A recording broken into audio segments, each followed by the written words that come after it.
নমস্কার বন্ধুরা, আজকে আমি আপনাদের জন্য নিয়ে এসেছি একদম অনুষ্ঠান বাড়ির স্বাদে নিরামিষ আলু ফুলকপির রেসিপি।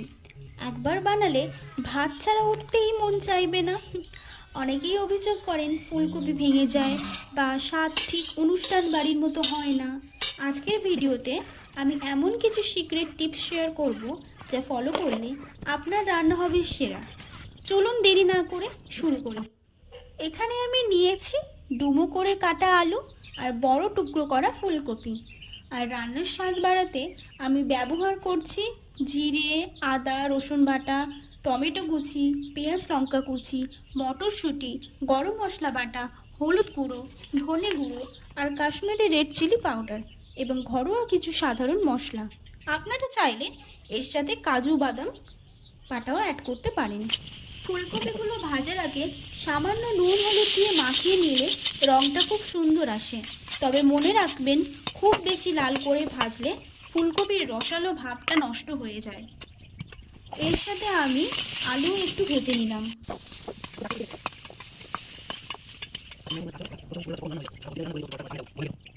এখন ওই তেলেই দিয়ে দিচ্ছি তেজপাতা, শুকনো লঙ্কা, জিরের ফোড়ন, পেঁয়াজ লঙ্কা কুচি, আদা রসুন বাটা, স্বাদ মতো নুন, হলুদ আর কাশ্মীরি লাল লঙ্কার গুঁড়ো।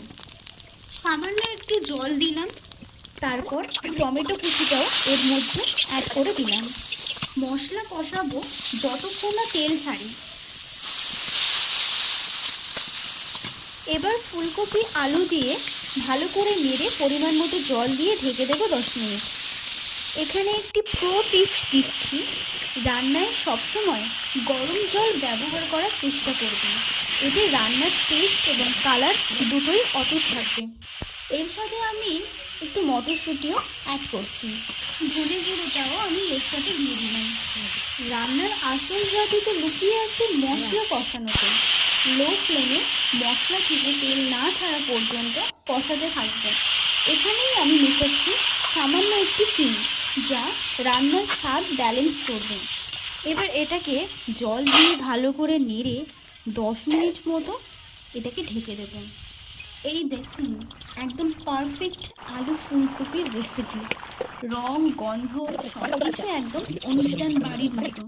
সবশেষে আমি এর মধ্যে একটু গরম মশলা বাটাও দিয়ে দিলাম।